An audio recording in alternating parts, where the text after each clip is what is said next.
What's everybody? What's up, everybody? This is Forces of Facts. We're here at Awaken Hybrid Fighting Systems, Jeet Kune.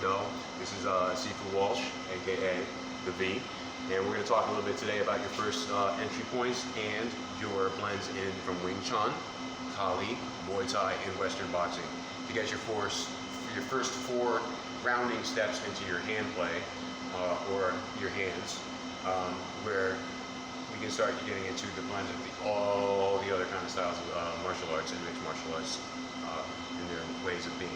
But first, these first four are very, very, very important in grounding and the understanding of your approach, your angles of approach, your entry points, and your ranges. So when we have your first set in Wing Chun, Jeet Kune is heavily founded first and foremost with Wing Chun. Its core concepts and everything else is based on this. Since Bruce Lee started with that and Tai Chi, it's like for major starting points, Wing Chun gets the grounding concept for what goes from the center line and everything else off of that. So the center line, and for those who don't know, and obviously by now I'm assuming you've already done your research a bit into JKD or have not already been training in it, even though it's a rarer, newer martial art, it's building up and blowing up widely because of its origins and its obviously legendary origin in Bruce Lee. So when we have Wing Chun as our start, it starts from two warrior women, Ing Ma and Ip Chun. Of course, there's other speculations as to where the origins originally started, as in the Leung Kyung family, and they say they're the origins of Wing Chun. But then again, these people have that as well in their history and tradition. So besides speculation, we're just grateful to have it, and the history is as close to what we can in terms of names and origin and tradition. But Wing Chun is a close quarters southern style in which we employ attack and defense simultaneously, usually on one or the other or whatnot, in an approach. So it's easier, it's defending and attacking at the same time, which means if I can punch this way and attack as I'm approaching an attack, how do I describe that? A punch is a punch, yes, but I could also gun to destroy a nerve on the way in, or destroy a muscle, or intercept, or change the center line path of someone's attack or approach before a hit. And that blend and that uniqueness of that approach allows for different entry points, and again, obviously, freedom of expression. But the whole point of this is, with this Wing Chun, from your center line, head, chest, usually around the sternum, the diaphragm. So wherever the person turns, that's your center line. So this is my center line. So if I turn this way, all we want to do is, with Wing Chun, as this first major concept, is move anything past the center line. So any punch that's coming this way, I want to intercept it past my center line, which would be here. So if it's coming here, I want to get back past here so that it just keeps on moving past as long as I make contact with it, keep it what we call grounded, or in contact, or checking. To make sure that the hand is still going with that momentum, and if it resists or changes, we alter and adapt with it via sensitivity, which we'll get into as well. Wing Chun is heavily founded on sensitivity, from Chi Sao, non-Chi Sao, and sticky hands without touching, single or double. It's all about sensitivity and adjusting according to that for the most accuracy from point A to B, circumstances, and then from angles in terms of timing. So we can direct power, grounding and strength and character and everything else. So it's not just rooted in that. It's very agile. It's not just rooted like karate stance is rooted in its karate stance, but it doesn't have the fluidity of maybe a boxer or a kickboxer or something like that, in which we can do that. And JKD does that blend, so we can have all those. So Wing Chun, right? We're starting off with that. We have our center line in an area. Now there's many ways, and I'm going to turn from different angles so you can kind of get a different approach in how you see the different starting reference points. That's what they're called.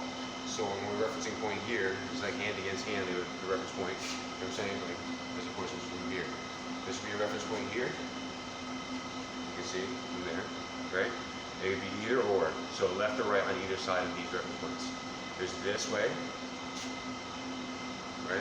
With Wing Chun. Or this way, signifying the butterfly knives, which would be used in Wing Chun, and also obviously empty hand, but it symbolizes butterfly knives. Then there's this, and it applies for both sides. There's obviously that, right? There's this, there's this, there's this, there's bongs out, concept, concept. Same thing, and something along those lines. Loosely, and what we usually do, and I say we because as a JKD practitioner, we're going to employ what is the actual way of doing things, and then the most comfortable way of your actual way of doing it. That way it's not a set thing, because if you're bigger, wider, smaller, some kind of deformity or something in which we can work with your limits so that you can be limitless by understanding your limitation, meaning if I know I can't get high, I am not going to limit myself with understanding that I'm going to think I'm going to get high. I know I can't, so therefore I won't do it and be limited by that understanding. I will realize my potential and what I'm capable of and utilize it to its maximum, not what I want or can expect maybe be other than what I actually am.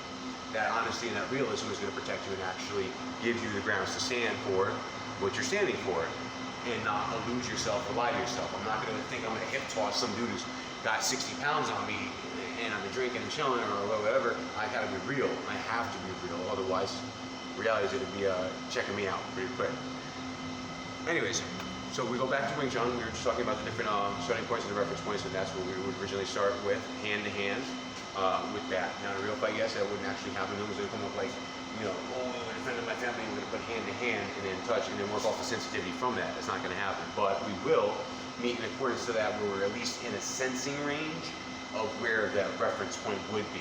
So even if his hand were here, like in a boxing way, that still could be a reference point where I could trap the hand, or move from there. It's not always about trapping, but you know what I'm saying, along those lines. We don't look for traps.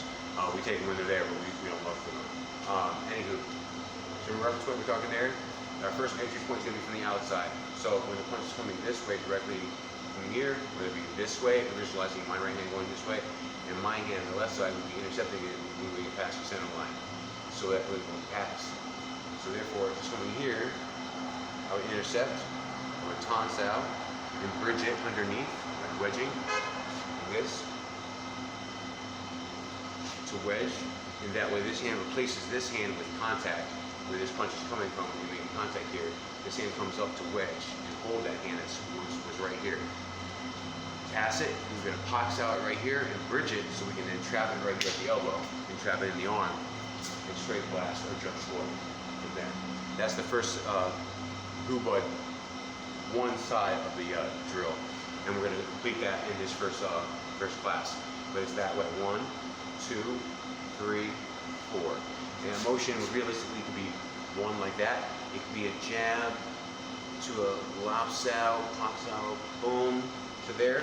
And not just on the infinite potential where it could be, yes, but on that same Hubud drill, yes, it could be from here to here. You may not get this 1, 2, 3, 4. You might just get 1, 2 of that. So you're kind of just jutting and changing and just shooting straight for the objective of the move, which is actually what jigging is about. It's straightforward, it's directly to the point. It's not about being the prettiest. The most beautiful part about it is that it is that beautiful because of its honesty and its expression, and it's kind of a even very visually elusive, mystical deception of its straightforwardness. It's so straightforward, it's deceptive, and at the same time, there's deception upon those layers of it, and that does not mean it's lying. It's so honest, it's allowing the other person to see the lie. Truly, when one fights oneself, one understands where they stand in an actual fight. When I fight someone now in this time of the days, I don't really want to fight them, and I'm not trying to. I have no reason to fight anyone anymore. I have love in my heart. I've had it for quite a long time now, and I've been fighting with the Lord. So when I get in these confrontations, usually it's at the end of someone else just belligerently being on their own, because I don't want to see that come out of anyone, guaranteeing that we don't have a good time, we don't have a great experience, we don't have a good memory. There's a chance someone can get hurt, killed, or maimed for something as simple as drugs or alcohol, or a misunderstanding of the simple thing you said, or just someone insecure, or someone else's flaws become your problem. And that's when you need to be able to stand up and take those entry points, in which all of a sudden from there we have a reference point in which we can actually engage a combatant. And that's what JKD is about. It's taking that understanding of actual interaction with human beings and making emotional content, being real, being deceptive, being perceptive, being interceptive, and then cheating, stopping, way before, being aware of the understanding decisions beforehand, changing timing, breaking rhythm, being aware of all the other structures and styles and ways of the hand, the foot, the elbow, the finger, the teeth, everything. understanding of where one stands in one's proportion to another, and without being limited by one's emotions or having to think or any of those things. One truly understands where one stands with accordance to another. And that's what we're going to be learning about in my classes and at Awakened Hyper Fighting Systems. Here, Jeet Kune, 4th generation under Bruce Lee. Subscribe, like, and let me know what your thoughts are on the subject matters as well, because I'd love to hear from you as well. Jeet Kune is a ever-growing understanding of it, but it comes to its a full understanding and conclusion in which anyone else who does it as well will and can relate when we have these conversations, because we understand something that other people can't and don't because of motions that aren't actually embodied because you're not being done. And they have no reason to unless they are a martial artist or a martial art practitioner seeking the truth of martial art motion and emotion in motion. And that's where we're at. So 11 minutes in, love you guys. Keep on training, keep on being strong, and bust.